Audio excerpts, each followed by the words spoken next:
Praise the Lord मेरे सभी मसीह भाई बहनों को जय मसीह की। I hope you are doing good, healthy, fit and fine.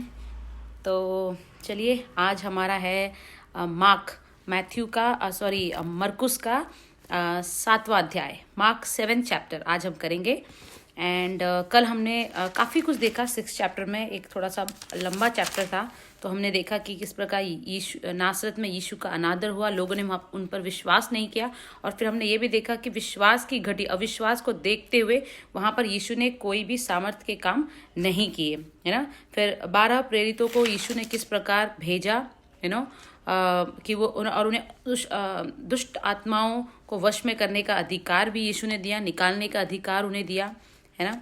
और किस प्रकार यीशु ने उन्हें आदेश दिया कि उन्हें सांसारिक चीज़ों को किस प्रकार अपने साथ लेकर कैरी नहीं करना है ना। और हमने ये भी देखा कि किस प्रकार यूहन्ना बपतिस्मा देने वाले की हत्या का हमने देखा कि किस प्रकार वो जो राजा था, वो जो हेरोदेस जो था, वो किस प्रकार फंसा, अपने बिना सोचे समझे अपना वचन देने की वजह से, गलत संगति में बैठने की वजह से किस प्रकार वो फंसा, और जिस पाप में वो सहभागी नहीं होना चाहता वो भी उसके द्वारा हुआ, है ना। तो ये सारी चीज़ें हमें देखनी है।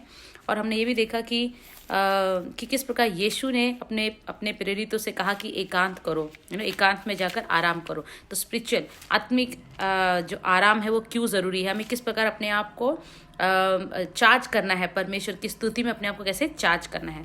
ये सारी चीज़ें देखी। यीशु का पानी पर चलना हमने देखा, 5,000 पुरुषों को यीशु ने खिलाया, केवल 2 रोटी उनके पास की 5 लो और 2 मछली भी, किस प्रकार यीशु ने 5,000 लोगों को केवल छोटे से रोटी के टुकड़ों के साथ उनको खिलाया।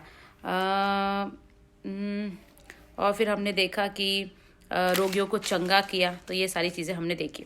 आज हम पढ़ेंगे 7 चैप्टर मार्क। ओके, तो चलिए स्टार्ट करते हैं। तब फरीसी और कुछ शास्त्री जो यरूशलेम से आए थे उसके पास इकट्ठा हुए, और उन्होंने उससे कुछ चेलों को अशुद्ध अर्थात बिना हाथ धोए रोटी खाते देखा, क्योंकि फरीसी और सब यहूदी पूर्वजों की परंपरा पर चलते हैं, और जब तक भली भांति हाथ नहीं धो लेते तब तक। अब यहाँ पे again they are trying to question यीशु और उसके चेलों को, है ना। और हाथ नहीं धो लेते तब तक नहीं खाते, और बाजार से आकर जब तक स्नान नहीं कर लेते तब तक नहीं खाते, और बहुत सी अन्य बातें हैं। अभी हम लोगों ने पहले भी पढ़ा है कि व्यवस्था जो है वो मनुष्य के लिए बनाई गई है, मनुष्य व्यवस्था के लिए नहीं बनाया गया है ना। तो हमें कई सारी चीज़ों में पढ़कर हमें परमेश्वर के साथ बिताने वाला समय, मेन चीज़ को हमें फोकस रखना है, ना कि हमें अन्य चीज़ों पर ध्यान देना है ना। तो लेकिन ये सब लोग इन सब चीज़ों को ज़्यादा महत्व देते हैं, और इसके चलते वो क्वेश्चन कर रहे हैं, और नुक्स ढूंढ रहे हैं वो कि कैसे हम लोग इनको पकड़े, और उनके पास मानने के लिए। और बाजार से आकर जब तक स्नान नहीं कर लेते तब तक नहीं खाते, और बहुत सी अन्य बातें हैं जो उनके पास मानने के लिए पहुंचाई गई हैं, जैसे कटोरों और लोटों और तांबे के बर्तनों को धोना मांजना। इसलिए उन फरीसियों और शास्त्रियों ने उससे पूछा, तेरे चेले क्यों पूर्वजों की परंपराओं पर नहीं चलते और बिना धोए हाथों से रोटी खाते हैं? उसने उनसे कहा, यशायाह ने तुम कपटियों के विषय में बहुत ठीक भविष्यवाणी की है, जैसा लिखा है। देखिए, कपटियों के बारे में यशायाह भविष्यद्वक्ता ऑलरेडी भविष्यवाणी की गई है। और यीशु, जो लोग परंपरा के नाम पर केवल बाहरी दिखावा करते हैं, लेकिन परमेश्वर से वो सच्चा प्यार नहीं करते, परमेश्वर के जन से वो सच्चा प्यार नहीं करते, मनुष्य जाति से उतना वो सच्चा प्यार नहीं करते, केवल दिखावटीपन करते हैं, मतलब के लिए करते हैं, उनको यीशु ने क्या कहा है? कपटी कहा है। तो जो लोग खाली दिखाने के लिए हम परमेश्वर के जन हैं, हम परमेश्वर के जन हैं, हम परमेश्वर के जन हैं कहते हैं, लेकिन असल में वो प्रभु से प्यार नहीं करते, प्रभु के लोगों से प्यार नहीं करते, उन्हें यीशु ने साफ साफ कपटी कहा है। क्या कहा है? कपटी कहा। और उनके ऊपर जो भविष्यवाणी हुई है वो क्या हुई है, देखिए। ये लोग होठों से तो मेरा आदर करते हैं, पर उनका मन मुझसे दूर है। वे ये व्यर्थ मेरी उपासना करते हैं क्योंकि मनुष्यों की आज्ञाओं को धर्म उपदेश करके सिखाते हैं। देखिए, ये पहले ही बता दिया गया था और ये गलत है ना। हमें वचन पर मनन करना है, हमें वचन के अनुसार चलना है। प्रेम और दया और दीनता ही सबसे बड़ी चीजें हैं जो प्रभु ने हमसे करने के लिए कही है, ना कि इन सब परंपराओं में अपने आप को डुबोकर और उपदेश देकर लोगों को भरमाना। वो बिल्कुल भी गलत है। उन्हें यीशु ने साफ साफ कपटी कहा है। ठीक है, क्योंकि तुम परमेश्वर की आज्ञा को टालकर मनुष्यों की रीतियों को मानते हो। उसने उससे कहा, तुम अपनी परंपराओं के मानने के लिए परमेश्वर की आज्ञा को टालकर मनुष्यों की रीति को मानते हो। उसने उनसे कहा, तुम अपनी परंपराओं को मानने के लिए परमेश्वर की आज्ञा कैसे अच्छी तरह टाल देते हो। कैसे तुम जो तुम्हारा कन्वीनियंट है वहां तुम चीजों को तोड़ मरोड़ देते हो, परमेश्वर की आज्ञाओं को टाल देते हो। जहां तुम्हारा मतलब है तुम परमेश्वर की आज्ञाओं को टाल देते हो, और जहां तुम्हारा मतलब उस वचन से है तुम उसको स्पेसिफाई करते हो। ऐसा कई बार होता है, कई बार होता है। इसीलिए मेरा परमेश्वर ने मेरे अंदर ये बोझ डाला है और मैं आप सब तक पहुंचती हूँ। क्योंकि जब हम अपनी बाइबल खुद पढ़ते हैं, जब हम परमेश्वर से खुद बातें करते हैं, तो कोई फिर हमें भरमा नहीं सकता, क्योंकि हमारे अंदर वचन का ज्ञान रहता है। प्रभु हमसे डायरेक्ट बातें करता है, हमें बताता है कि कौन सी चीज सही है और कौन सी चीज गलत नहीं है। तो कोई भी अपने फायदे के अनुसार से, अपने मतलब के अनुसार से वचन को तोड़ मरोड़ कर या उसे अलग तरीके से आपको प्रेजेंट करके आपको भरमा नहीं सकता, है ना। इसीलिए ये बहुत बहुत जरूरी है। क्योंकि मूसा ने कहा, अपने पिता और अपनी माता का आदर कर, और जो कोई पिता व माता को बुरा कहे वह अवश्य मार डाला जाए। अब देखिए, मूसा ने यह बात कही थी कि अपनी माता और पिता का आदर कर, और जो कोई माता पिता को बुरा कहे वह अवश्य मार डाला जाए। परंतु तुम कहते हो कि यदि कोई अपने पिता व माता से कहे, जो कुछ तुझे मुझसे लाभ पहुंच सकता था वह कुर्बान अर्थात संकल्प हो चुका, तो तुम उनको अपने पिता या उसकी माता की कुछ सेवा करने नहीं देते। देखिए, है ना।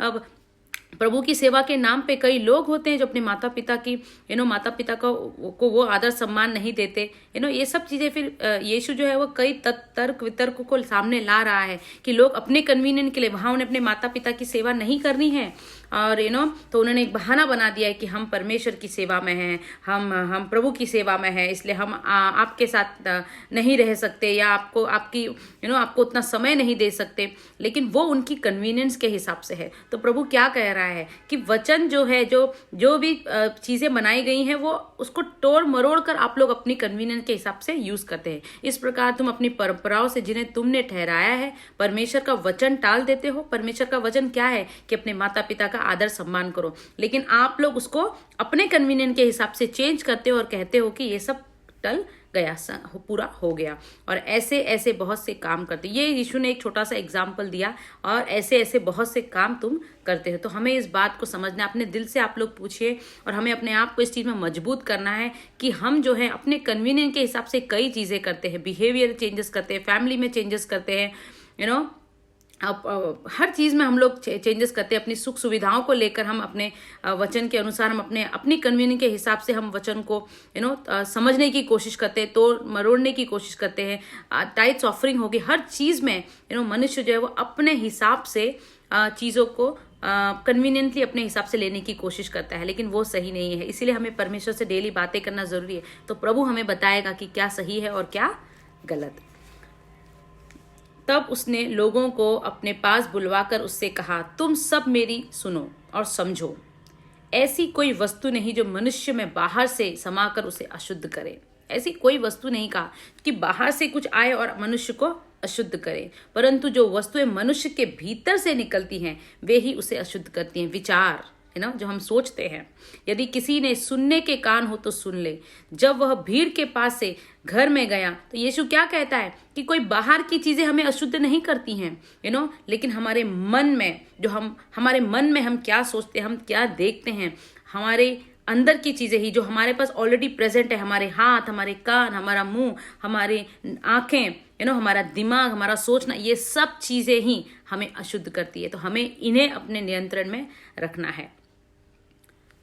उसने उससे कहा, क्या तुम भी नहीं ऐसे नासमझ हो? क्या तुम नहीं समझते कि जो वस्तु बाहर से मनुष्य के भीतर जाती है वह उसे अशुद्ध नहीं कर सकती, क्योंकि वह उसके मन में नहीं परंतु पेट में जाती है और संडास से निकल जाती है। जो भी चीज़ हम खाते हैं वो हमारे अंदर में से पेनिट्रेट नहीं होती, वो जाती है, डाइजेस्ट होती है और बाहर निकल जाती है। यह कहकर उसने सब भोजन वस्तुओं को शुद्ध ठहराया, सब भोजन वस्तुओं को शुद्ध ठहराया। फिर उसने कहा, जो मनुष्य में से निकलता है वही मनुष्य को अशुद्ध करता है, क्योंकि भीतर से अर्थात मनुष्य के मन से बुरे बुरे विचार, व्यभिचार, चोरी, हत्या, परस्त्रीगमन और लोभ, दुष्टता, छल, लुचपन, कुदृष्टि, निंदा, अभिमान और मूर्खता निकलती है। ये सारी चीजें हैं जो हमें अशुद्ध करती हैं। जैसा मैंने कहा, हमारे पार्ट्स हैं और उन सब से हम ये चीज करते हैं जिससे हम अशुद्ध होते हैं। एक बार फिर हम पढ़ेंगे कि कौन सी चीजें हमें अशुद्ध करती हैं। जैसे कि मनुष्य के मन से बुरे विचार निकालना, व्यभिचार करना, चोरी, हत्या, परस्त्रीगमन, लोभ, लालच भी, दुष्टता, छल, कपट, लुचपन, कुदृष्टि, बुरी दृष्टि से देखना लोगों को, निंदा करना, अभिमान करना और मूर्खता। ये सारी चीजें हमारे अंदर से निकलती है और ये सब चीजें हैं जो हमें अशुद्ध करती है। ये सब बुरी बातें भीतर ही से निकलती और मनुष्य को अशुद्ध करती हैं।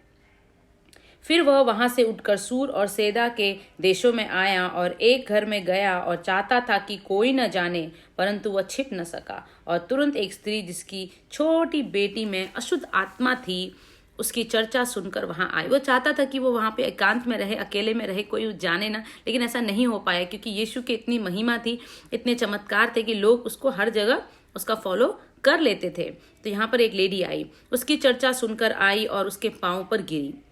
यह यूनानी और सुरूफिकीनी जाति की थी। उसने उससे विनती की कि मेरी बेटी में से दुष्ट आत्मा निकाल दे। यूनानी स्त्री थी ये। उसने उससे कहा, पहले लड़कों को तृप्त होने दे, क्योंकि लड़कों की रोटी लेकर कुत्तों के आगे डालना उचित नहीं। अगर आप लोगों ने पढ़ा होगा तो यीशु जो है वो सूर और सैदा के देश में गया।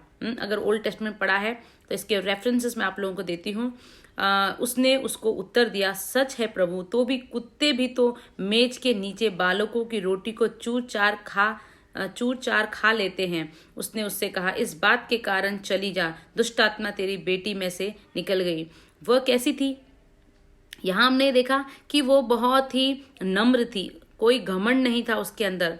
हाँ, और वो विश्वास करती थी, झुकने को तैयार थी वो लेडी। उससे यीशु ने इतनी बड़ी बात कही, लेकिन उसने उस बात का कोई गुस्सा नहीं किया, अपने आप को छोटा किया, नम्र किया और यीशु से कहा कि प्रभु कोई नहीं, जो चूर चार है उसको खा के भी तो कुत्ता अपने पेट भरता है, तो तेरी आशीष से तू मेरी बेटी को चंगा कर। यीशु ने उसकी इस बात को देखकर कहा कि तेरी बेटी चंगी हो गई। उसने अपने घर आकर देखा कि लड़की खाट पर पड़ी है और दुष्ट आत्मा निकल गई है। देखिए मतलब कितनी बड़ी बात है। नेक्स्ट, फिर वह सूर और सैदा के देशों से निकलकर दिकापुलिस के से होता हुआ गलील की झील पर पहुंचा। तो लोगों ने एक बहरे को जो बहरा भी था, हकला भी था, उसके पास लाकर उससे विनती की कि अपना हाथ उस पर रखे। तब उसको भीड़ से अलग ले गया और अपनी उंगलियां उसके कानों में डाली और थूक कर उसकी जीभ को छुआ और स्वर्ग की ओर देखकर आह भरी और उससे कहा, इफतह अर्थात खुल जा, इफतह खुल जा है। यीशु के नाम से उसके कान खुल गए और उसकी जीभ की गांठ भी खुल गई और वह साफ साफ बोलने लगा। तब उसने उन्हें चिताया कि किसी से न कहना, परंतु जितना उसने उन्हें चिताया उतना ही वे और प्रचार करने लगे। यीशु ने कहा कि मत करना। इससे हमें पता चलता है कि यीशु जो है वो फेम का लालची बिल्कुल भी नहीं था हमारा यीशु। इसीलिए तो कहते हैं कि हमारा यीशु पवित्र है, उसमें कोई लालच नहीं था, कोई कलंक नहीं था, है ना। वे बहुत ही आश्चर्य में होकर कहने लगे, उसने जो कुछ किया सब अच्छा किया है। वह बहिरों को सुनने की और गूंगों को बोलने की शक्ति देता है। तो इस प्रकार जिन जिन लोगों को यीशु ने बचाया, दुष्ट आत्माओं से बाहर निकाला, चंगा किया, उनकी मदद करी, आशीषें दी, पाप क्षमा किए, उन लोगों ने यीशु का प्रचार किया और बताया कि किस प्रकार हमारा परमेश्वर पिता जो है वो बहरों को सुनने की शक्ति दे रहा है, अंधों को देखने की शक्ति दे रहा है, लंगड़ों को चला रहा है, लकवों को उठा रहा है, आशीषें दे रहा है। तो ये सारी चीज़ें आज हमने देखी 7th चैप्टर में। इसी के साथ हमारा 7th चैप्टर आज फिनिश होता है। कल हम मिलेंगे मरकुस mark 8th chapter. 8th chapter I think हम लोग फिनिश करेंगे कल के कल ही। ओके, तो आप सभी का बहुत बहुत धन्यवाद मेरे साथ जुड़ने के लिए। कल हम मिलते हैं इसी मोटिवेशन के साथ और इसी डेडिकेशन के साथ। Thank you, God bless you all.